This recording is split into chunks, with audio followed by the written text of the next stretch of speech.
कि एक दिन के लिए तुम 2000 रुपया लेते हो और अपने 5 साल का भविष्य बेच देते हो। 2000 भागे 5, 400 रुपया, 400 रुपया भागे 12। अब गणित लगाइए। अगर उस बात को अगर आप देखोगे तो एक दिन का 3 रुपया भी नहीं आपके हिस्से में आते। 3 रुपया में आप आपका जीवन बेच देते हो। पिछले कुछ दिन पहले नुपुर शर्मा और नवीन कुमार जिंदाल इतनी गलत बातें कर दी कि जिसके कारण आज दंगे फैल रहे। कौन है इसका जिम्मेदार? वही बात कुलाबा में है। सवाल वहाँ पे धर्म पे नाम पे, वहाँ यहाँ पे धन के नाम पे। मुझे बताओ कि उन 2017 की कारपोरेशन के चुनाव और उसके बाद में 2019 के विधानसभा का चुनाव, ये कुलाबा विधान क्षेत्र में, कुलाबा विधानसभा के क्षेत्र में इतना पैसा, इतने पैसे की बाढ़ आ गई, घिन आने लगी, राजनीति से घिन आने लगी। इसके लिए आपको वोट देने का जो 1 सेकेंड का समय है, वो नोट देख करके वोट मत करो, भविष्य देख करके वोट करो।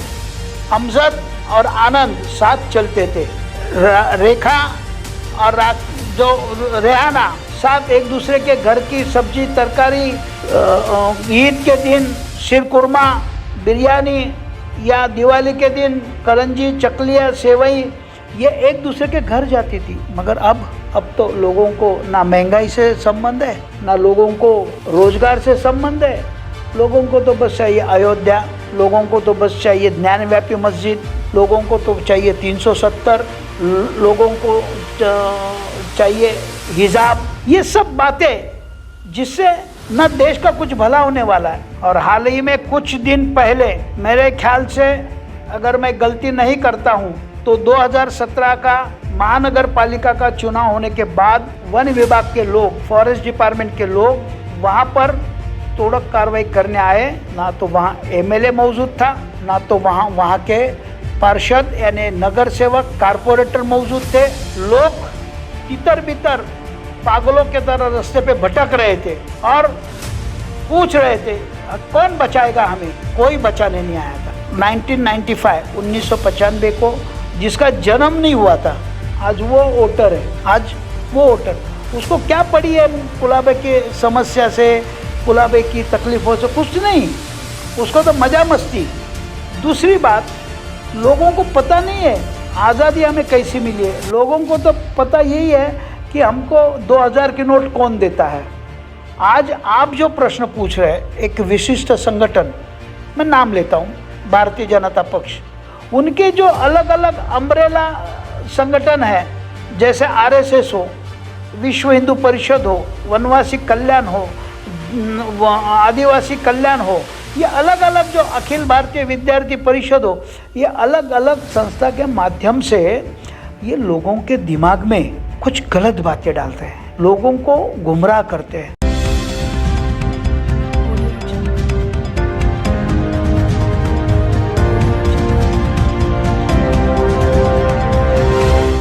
स्वागत है महाराष्ट्र बंधु में। मैं हूँ अभिषेक और आप लोगों को बता दूं कि हमारे चैनल पर कुलाबा विधानसभा के हर एक पदाधिकारी, लोगों के लिए, समाज में काम करने वाले व्यक्ति को हमने आपके सामने रखा। पर आज जो व्यक्ति हमारे साथ में है वो एक्स एमएलए है कुलाबा विधानसभा के। लोगों के लिए इतना ज़्यादा काम करते हुए निचले स्तर पर दिखे कि आज भी निचले स्तर पर जब हम लोगों से इंटरव्यू लेने जाते हैं तो इनका नाम उठकर दिखता है। तो आज हमारे सामने महाराष्ट्र बंधु में स्वागत है सर आपका।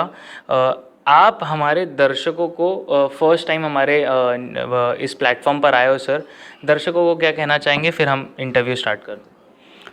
सर्वात आधी महाराष्ट्र बंधू न्यूज या न्यूज चॅनलच्या सर्व प्रेक्षकांना आणि विशेषतः कुलाब्यातील रहिवासी बंधू भगिनी, तरुण मित्रांना माझा सप्रेम जय महाराष्ट्र। आज आपण बंधू न्यूजच्या माध्यमातून इथे मुलाखत घेण्यासाठी आलेला आहात। अगदी कुलाबा विभागाच्या संदर्भामध्ये या मुलाखतीला आपण कुलाबा विभागाच्या संदर्भामध्ये मग सामाजिक असेल, आर्थिक असतील, राजकीय असतील, धार्मिक असतील, विविध अंगाने या कुलाब्याच्या प्रश्नाबाबत आपण दिलखुलासपणाने बोलूया। तो दर्शकों, मैं सबसे पहले आपको बता दूं कि आज का जो इंटरव्यू है थोड़ी लंबी हो सकती है, क्योंकि जानकारी आप लोगों को जो प्राप्त होगी वो बहुत ज़्यादा इम्पॉर्टेंट जानकारी मिलेगी। तो सर, सबसे पहला मेरा प्रश्न ये है कि जब आप एक्स एमएलए थे कांग्रेस से, उस वक्त आप कांग्रेस से एक्स एमएलए हमारे कुलाबा विधानसभा में थे, तो यहाँ के जितने भी निचले स्तर पर जो लोग हैं उनकी क्या विचारधारा थी राजनीति को लेकर? देखिए, मैं 1995 में 1995 इस साल में कांग्रेस पक्ष के उम्मीदवार के तौर पे यहाँ पे चुनाव मैंने लड़ा और मुझे कहते हुए बहुत हर्ष होता है, एक अभिमान है कि कुलाबा के जनता ने मुझे उस वक्त प्रेम आशीर्वाद के साथ मुझे महाराष्ट्र विधानसभा के सभागृह में यहाँ से आमदार के तौर पे भेजा। उस वक्त लोगों के मन में ना ही कोई कटुता थी, ना कोई धार्मिक विद्वेष था, ना ही कोई आर्थिक आपस में दरी थी और ना ही राजनीति में पैसे का बोलबाला था। ऐसे हालात में लोगों ने, किसी ने अपना बेटा, किसी ने अपना भाई, किसी ने अपना पोता, किसी ने अपना चाचा, ये समझ कर के मुझे उस वक्त सभी ने वोटों के साथ, प्रेम के साथ आशीर्वाद दिया। सर, मुझे अभी का जो हाल है, हम निचले जब ऑन ग्राउंड जाते हैं, लोगों के प्रॉब्लम्स के बारे में जब हम लोगों से पूछते हैं, तो सबसे ज़्यादा ये प्रॉब्लम आता है गटर, ड्रेनेज का इश्यूज़, कचरे का प्रॉब्लम, और ये मेन इशू है कहीं ना कहीं स्लम एरिया का। और जब हम देखते हैं कि कुछ सालों पहले जो प्रॉब्लम्स थे और आज हम देख रहे हैं कि वो प्रॉब्लम्स अभी भी वही प्रॉब्लम्स है, बदलाव नहीं हुए, तो इस पर आपको क्या कहना है? मैं सबसे पहले एक मेरा भी अपयश मैं स्वीकार करता हूँ। मेरे 5 साल के कार्यकाल के अंदर, 5 साल तो नहीं मगर लगभग 4.5 पौने 5 साल के कार्यकाल के अंदर जिस तरीके से, जिस ढंग से मुझे इस मेरे मतदार क्षेत्र के अंदर लोगों की सुविधा को करना था, पूर्ण करना था, उसमें मुझे मेरे समाधान के मुताबिक, मेरे मन के मुताबिक मैं उतना काम नहीं कर पाया, क्योंकि शायद हो सकता है मैं विरोधी पक्ष का आमदार था। उस वक्त सत्ता शिवसेना बीजेपी की थी और मैं शुरू में ही, मुझे अभी भी याद है, 12 जनवरी को मेरा टिकट डिक्लेयर हो गया, 12 फरवरी को मतदान वोटिंग हुआ और 12 मार्च को मैं चुन के आया। और अप्रैल के महीने में आज इस कुलाबा विधानसभा का जो केंद्र बिंदु बन चुका है, अंबेडकर नगर हो, गणेश मूर्ति नगर हो, धोबी घाट हो, या आज खाड़ी में कहते हैं कि नया अंबेडकर नगर जो बसा हुआ है, वो आज भी मैं तारीख नहीं भूल सकता। 25 अप्रैल 1995 1995 इस दिन कलेक्टर ऑफिस से यहाँ की झुग्गी झोपड़ी वासियों को यहाँ से हटाने के लिए आए थे। और उस वक्त मुझे आज भी याद है कि मैं वो तोड़क कार्रवाई के सामने, बुलडोज़र के सामने मेरे साथियों के साथ, मेरे सहयोगी योग कार्यकर्ता है, योग कांग्रेस के सभी लोग, कोई पक्ष का भेद न रखते हुए, वहाँ की जनता भी साथ में थी और हमने उसको विरोध किया। सब लोगों के आशीर्वाद और शक्ति और ताकत के साथ और ख़ास करके ईमानदारी के कारण मैंने वो लड़ाई और जंग लड़ी जो आज वहाँ पर ये बस्ती है।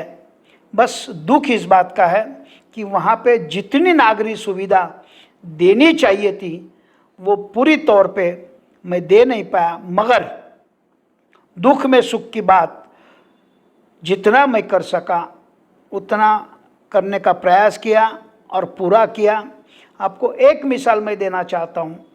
जब मैं चुनाव लड़ रहा था, अंबेडकर नगर, गीता नगर, यहाँ तो पानी की किल्लत थी, मगर उससे ज़्यादा गीता नगर में पानी की किल्लत थी। वहाँ पे पानी नहीं था। मुझे बिल्कुल शर्म नहीं आएगी, बेझिझक मैं कहता हूँ, 20 लीटर पानी के कैन के लिए हमारी बहू बेटियों के साथ में वहाँ पर छेड़छाड़ किया जाता था, यौन शोषण किया जाता था। और वो प्रश्न मैंने सबसे पहले हाथ में लिया और यशस्वी रूप से मैंने उस प्रश्न को मैंने सुलझाया और गीता नगर में पहली बार पानी आया। और वो उसी के कारण आज मुझे ये समाधान है। मैं यहाँ पे शायद गगन को छूने वाली, आकाश को छूने वाली इमारतियों के अंदर रहने वाले अमीरों के लिए अगर मैं कुछ नहीं कर पाया होगा, मगर मैंने जिस बस्ती से मेरा बचपन गुजरा, जिस हालात में मैं पला बड़ा हुआ, वहाँ के लोगों के साथ मैंने प्रताड़ना नहीं की, मैंने गद्दारी नहीं की, उनके साथ ईमानदारी की और जितना हो सके उनका काम करने का मैंने प्रयास किया। सर, इसी विषय पर मैं आपसे ये पूछना चाहूँगा कि अभी हाल ही में भाजपा के जो रिप्रेजेंटेटिव एमएलए है, उन्होंने गीता नगर में पानी के लिए एक मुहिम उठाई थी और अभी गीता नगर में पाइपलाइन डालकर पानी आने का योजना को जारी किया गया है। गीता नगर के वासियों से हमने भी पूछा था, उन्होंने बोला कि कम से कम 30 से 40 साल हो चुके हमें पानी सही से नहीं मिलता। अभी भाजपा के नेतृत्व में हमें पानी प्राप्त हो रहा है। इसमें कितनी सच्चाई है कि पानी उन्हें अब मिल रहा है, पहले नहीं मिल रहा, जैसे कि आप कह रहे हैं? ये तो आप जो बोल रहे हैं, आपने प्रश्न पूछा है, आपके प्रश्न में ही इसका उत्तर है। आप जाइए, मैं दावे के साथ कहता हूँ, मैं किसी पक्ष के ऊपर टीका टिप्पणी नहीं करना चाहता, मैं किसी पक्ष या किसी व्यक्ति का क्रिटिसाइज नहीं करना चाहता। अब जाइए, गीता नगर हो, गणेश मूर्ति नगर हो, अंबेडकर नगर हो, वहाँ के सामाजिक कार्यकर्ता, राजकीय कार्यकर्ता, सभी से पूछिए कि वहाँ पे पानी माफिया कितने हैं, वाटर माफिया कितने हैं और पानी के बदौलत, पानी के बदले में कितने पैसे वहाँ पे निकाले जाते हैं और वहाँ पे पैसे वसूले जाते हैं, उसी में जवाब आता। अगर लोगों को पानी भरपूर और पूरा मिलता तो आज वहाँ पानी माफिया का शब्द सुनाई नहीं देता। लोग पानी के लिए आज भी कहीं पे मीटिंगें होती है, कहीं पे मोर्चा होता है, अगर नहीं आओगे तो आपका पानी बंद होगा, आप हमारे मीटिंग में नहीं जाओगे तो पानी बंद करेंगे, यही कहते हैं। मुझे बड़ी दुख की बात है। मैंने जैसे पहले आपको बात कही, 25 अप्रैल 1995 तोड़क कार्रवाई शुरू हो गई और मैं वहाँ पर अनशन पे बैठा था, भूख हड़ताल पे। 4 दिन लगातार मैं वहाँ पे बैठा था। और हाल ही में कुछ दिन पहले, मेरे ख्याल से अगर मैं गलती नहीं करता हूँ तो 2017 का महानगर पालिका का चुनाव होने के बाद वन विभाग के लोग, फॉरेस्ट डिपार्टमेंट के लोग वहाँ पर तोड़क कार्रवाई करने आए। ना तो वहाँ एमएलए मौजूद था, ना तो वहाँ के पार्षद यानी नगर सेवक, कारपोरेटर मौजूद थे। लोग तितर बितर पागलों के तरह रास्ते पे भटक रहे थे और पूछ रहे थे कौन बचाएगा हमें। कोई बचाने नहीं आया था। ये परिस्थिति उस वक्त का एक लोक प्रतिनिधि होते हुए मैंने मेरी जो भूमिका वहाँ पे निभाई और आज के लोक प्रतिनिधि जो भूमिका निभा रहे, आज अलग अलग तरीके से झुग्गी झोपड़ियों में रहने वाले लोगों के मुंह से अलग अलग बातें सुनने को आ रही है।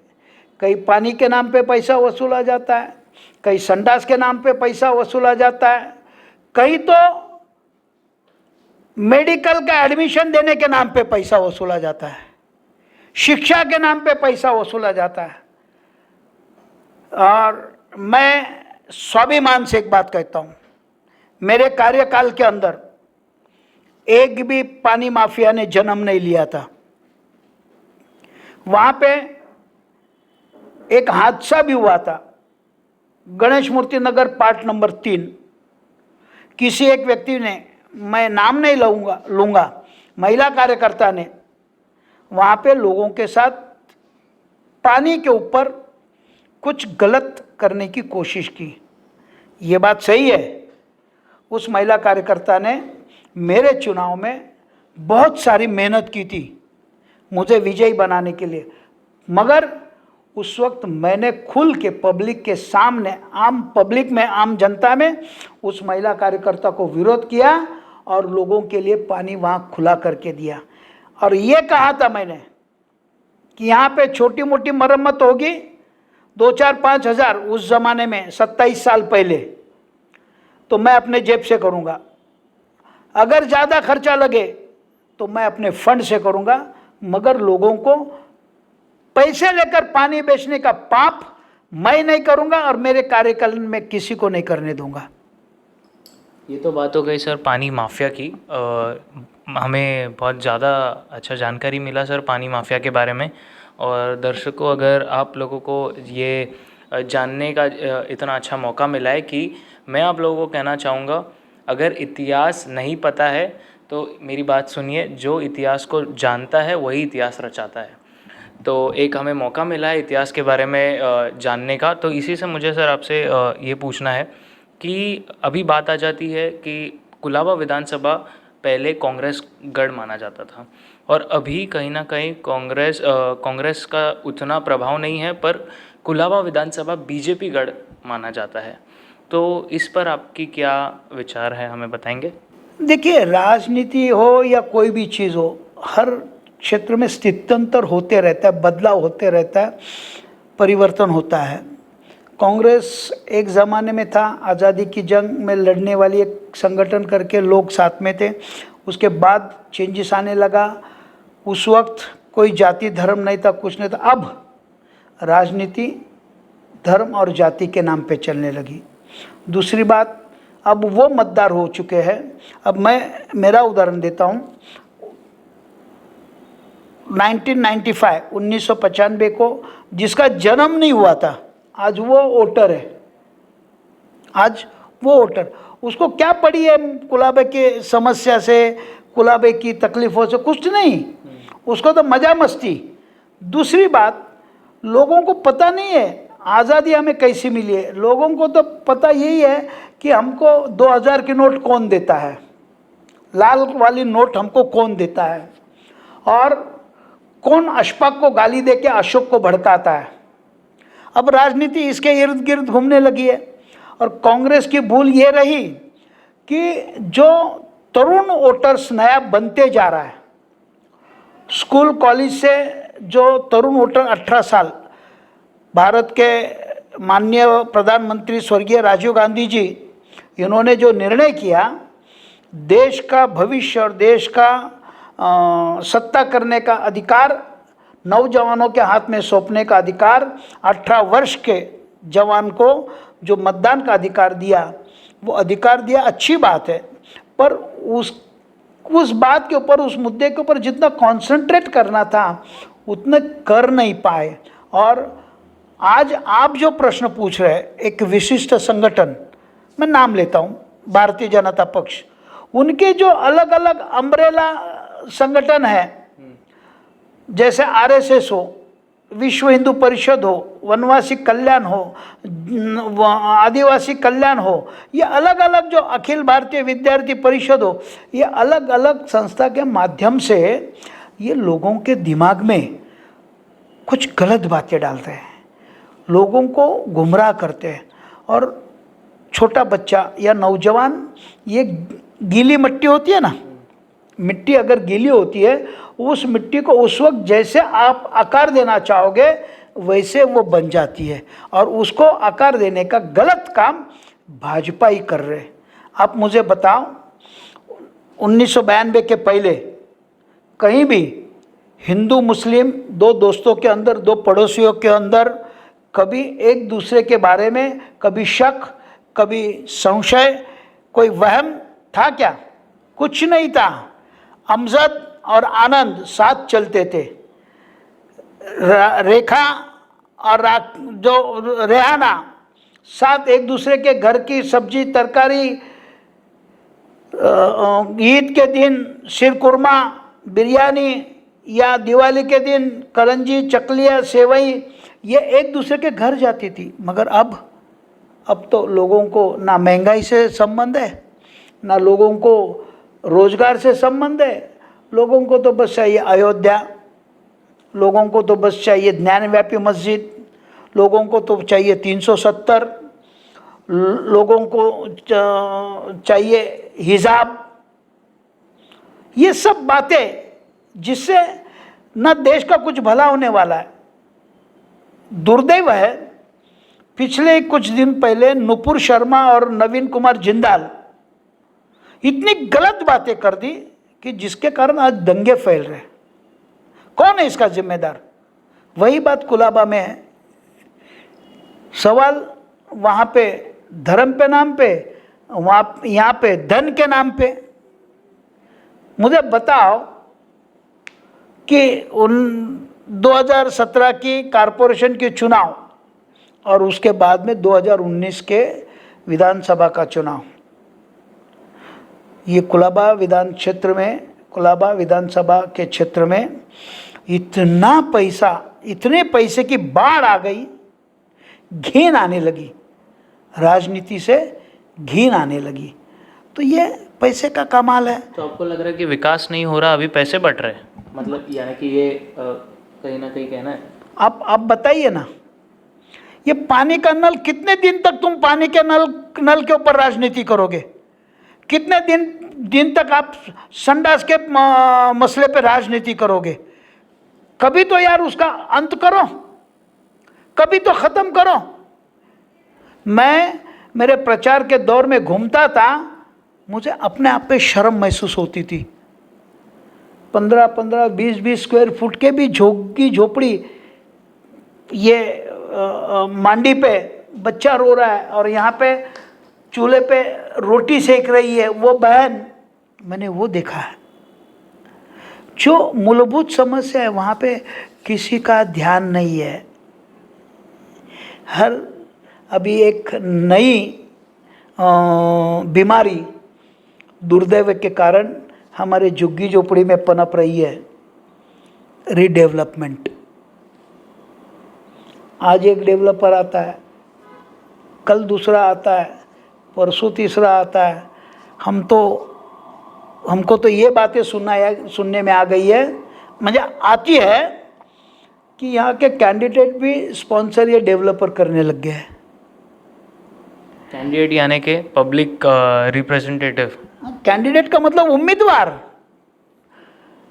बर्बाद गुलिस्ता को एक ही उल्लू काफ़ी है, उस गुलिस्ता का क्या होगा जहाँ हर शाख पे उल्लू बैठा है। सर ये तो बात हो गई कहीं ना कहीं। अभी इसी से जुड़कर एक प्रश्न हमें है, नौजवानों को है कि विकास नहीं तो धन, आप जिस तरह से आप कह रहे थे, तो क्या अभी बीएमसी चुनाव आने वाले दिनों में धन के ऊपर होगा? कहीं ना कहीं ये होगा कि एक लिमिटेड अमाउंट तय किया जाएगा कि इलेक्शन इतने अमाउंट पर लड़ा जा सकता है, ऐसा कहीं ना कहीं है कि विकास के ऊपर लड़ा जाएगा कि वार्ड में क्या विकास करना है, नौजवानों के विचार पर क्या विकास चाहिए, या इस चीज़ों पर होगा? आपके नेतृत्व में मतलब हमें जानना है कि आने वाले बीएमसी चुनाव किस तरह से घट सकते हैं। बेशक कोई भी चुनाव हो, मुंबई महानगर पालिका का चुनाव हो, या विधानसभा का चुनाव हो या लोकसभा का चुनाव हो, हर चुनाव विकास के मुद्दे पर, लोगों की समस्या के मुद्दे पर होना चाहिए। नौजवान बच्चे जो लिखे पढ़े हैं, पढ़ लिख के सुशिक्षित होकर बाहर आ रहे, उनके रोजगार पे ये चुनाव होना चाहिए। होना चाहिए ये बात अलग है, मगर होगा क्या, यही बात जिसका मैंने जिक्र किया। हमें डर लगता है होगा वही, फिर एक बार नोट चलेगी और वोट चलेगा, नोट के पीछे पीछे वोट चलेगा। उससे सबसे बड़ी तकलीफ ये हो रही है कि एक दिन के लिए तुम 2000 रुपया लेते हो और अपने 5 साल का भविष्य बेच देते हो। 2000 भागे 5, 400 रुपया, 400 रुपया भागे 12। अब गणित लगाइए, अगर उस बात को अगर आप देखोगे तो एक दिन का 3 रुपया भी नहीं आपके हिस्से में आते। 3 रुपया में आप आपका जीवन बेच देते हो। बताइए ना, कितने बार झोपड़े टूटते हैं, कितनी बार लोग आते हैं। मैं कहता हूं यहाँ क्यों नहीं कंगना राणावत जैसा किसी का फ्लैट टूटा, मगर झुग्गी झोपड़ी में तो कलेक्टर के लोग, बीएमसी के लोग हमेशा घूमते, फिरौती जमा करने के लिए, वसूली के लिए। और लोगों के लिए तो यहाँ पे क्या एक एक सूबेदार अब पैदा हुआ है। अंबेडकर नगर में फला, गणेश मूर्ति नगर में फला, शिव शक्ति नगर में फला, शिव शास्त्री नगर में फला, मच्छमार नगर में फला। ये एक सूबेदारी पैदा हुई है। मुझे नहीं लगता अगर ऐसा ही रहेगा तो आगे के दिन अच्छे होंगे। मगर मैं चाहता हूँ अच्छे विचार के लोग आए, अच्छे विचार लोगों में चले। लोग नोट के लिए नहीं पर भविष्य के लिए वोट देने के टाइम ये सोचे कि आपको आने वाला भविष्य माफ़ नहीं करेगा, क्यों आप अपने आने वाली पीढ़ी के साथ, बच्चों के साथ, उनके भविष्य के साथ खिलवाड़ कर रहे हो। मैं ये समझता हूँ, क्यों ये बातें मैं इसलिए कहता हूँ कि कभी मेरे भी माता पिता रास्ते के ऊपर फ्रूट बेचते थे। मैं भी अपने सर पे आम की पेटियाँ ढोके दर दर घूम घूम के आम बेचता था, डिलीवरी करता था। तो मैं उस टपके से आया हूँ। आज फिर अगर हम वही करते रहेंगे और फिर वही लोगों को फंसाते रहेंगे हम लोग, क्या है? इसलिए मैं चाहता हूँ आने वाले चुनाव के अंदर मतदान होने के लिए, ये मेरी इच्छा है कि लोग बिल्कुल सोचे समझ करके ये मतदान करें, किसी के बहकावे में नहीं आए और नहीं धर्म पे, नहीं जाति पे मतदान करके काम पे मतदान करें। अगर काम पे अगर आप मतदान करोगे तो ज़रूर अपने इलाके का, अपने एरिया का, अपने विभाग का विकास होगा। तो समाप्त करने से पहले सर, अभी समाप्त करेंगे पर इससे पहले एक प्रश्न मेरा आपसे ये है कि सर कहीं ना कहीं कांग्रेस से अभी आप करेंटली शिवसेना में हो, ये क्या आपको क्या विचार आपका जो आपको कांग्रेस से शिवसेना में शिफ्ट किया, इसके बारे में थोड़ा कहेंगे? मैं थोड़ी सी दुरुस्ती करता हूँ आपके प्रश्न में। मैं कांग्रेस से शिवसेना में नहीं गया, मैं राष्ट्रवादी कांग्रेस से शिवसेना में गया।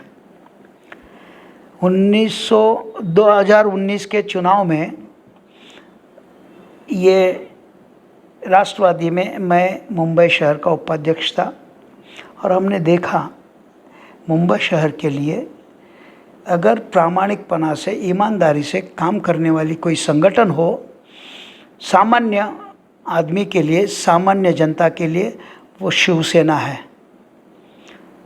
स्वर्गीय हिंदू हृदय सम्राट शिवसेना प्रमुख बाला साहेब ठाकरे ने स्थापित की हुई शिवसेना है, वो सामान्य आदमी के, आम नागरिक के प्रश्नों के साथ ईमानदारी से काम करने का प्रयास करती है। और ये मैंने कहीं तो भी मेरे दिल को ये भाई बात, और मैंने 30 सितंबर 2019 को राष्ट्रवादी कांग्रेस से इस्तीफा देके शिवसेना में मैंने प्रवेश किया है। अब आपने शिवसेना में प्रवेश तो कर लिया सर, अब ये बीएमसी महानगर पालिका में कितना आपके हमें आज ये जानना है कि क्या शिवसेना का आने वाला रिजल्ट होगा कि शिवसेना कहीं ना कहीं फिर से बीएमसी में मेयर ला सकेगी, और इसी के साथ कुलाबा विधानसभा में शिवसेना का किस तरह से प्रभाव है। अंत करते निश्चित आने वाला महापौर शिवसेना का ही होगा। महाविकास आघाड़ी के मदद से महापौर शिवसेना का होगा, उसमें कोई दो मत नहीं है, कोई आशंका नहीं है। और कुलाबे के अंदर 6 सीट में कम से कम 4 सीटों के ऊपर शिवसेना जीतेगी। तो अंत करते, काफ़ी जानकारी के बारे में पता चला है हमें, झुग्गियों के बारे में प्रॉब्लम्स के सल्यूशंस भी मिले, और सबसे ज़्यादा जिस तरह से पानी माफिया जो पहले चलता था और वो अभी भी चल रहा है इसके बारे में हमें पता चला। इसी के साथ रीडेवलपमेंट के इशू के बारे में जानकारी मिली, सोच विचार के बारे में जानकारी मिली। नौजवान जो अभी हमारे महाराष्ट्र बंधु के प्लेटफॉर्म से जुड़े हो, आप लोगों के लिए वोट आप जो दे रहे हो उसे सीरियसली लेना ज़रूरी है, इसके बारे में हमें सर से पता चला। और आप अंत करने से पहले हमारे दर्शकों को एक बहुत अहम बात, महत्व की बात, कि झुग्गी झोपड़ी में रहने वाला जो भी रहवासी है, चाहे कुलाबा का हो या चाहे मुंबई शहर या महाराष्ट्र हो, भारत देश के किसी भी कोने में, हर इंसान को अपना जीवन शांतता से आनंद के साथ जीने का मूलभूत अधिकार है।